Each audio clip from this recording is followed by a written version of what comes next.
Our corruption of nature is truly and properly sin, and this includes everyone, not just homosexuals. Apart from the imputation of Christ's righteousness, this corruption alone would be sufficient grounds for damnation.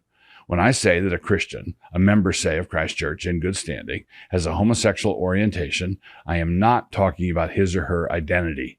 No Christian's identity is ever to be found in any sin or corrupt trait, but rather in Christ alone. I would call someone homosexual if they've committed homosexual acts, or if they really wanted to, merely in the same way I would call a Christian a thief if he had shoplifted something. But thieving is not an identity, although it is part of the old man that must be mortified and put away. So the word orientation can legitimately be used simply to describe how a person is likely to be tempted this time tomorrow.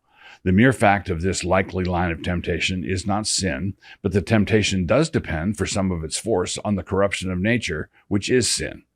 But we must be careful here. There is an important distinction to be made between the word sin and the phrase a sin. Say that a Christian with homosexual vulnerability sees a pop-up ad that would take him to a homosexual porn site, and the moment it hits him, it looks good to him. The reason it looks good to him is because of the particular kink in his corruption of nature, which is sin. But if he immediately rejects the invitation within a second and walks away from it, then he has navigated the situation correctly without being guilty of a sin.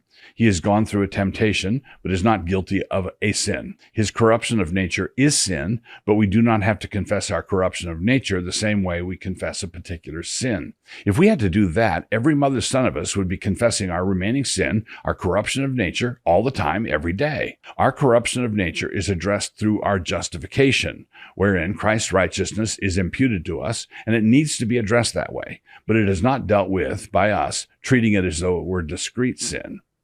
Christ was tempted in all points as we are, Hebrews 4:15, but with an important caveat. There are two things that we deal with that Christ did not have to deal with. We start with the corruption of our nature, which Christ did not have. This means, in this regard, he was in the same position that Adam was in when he first sinned.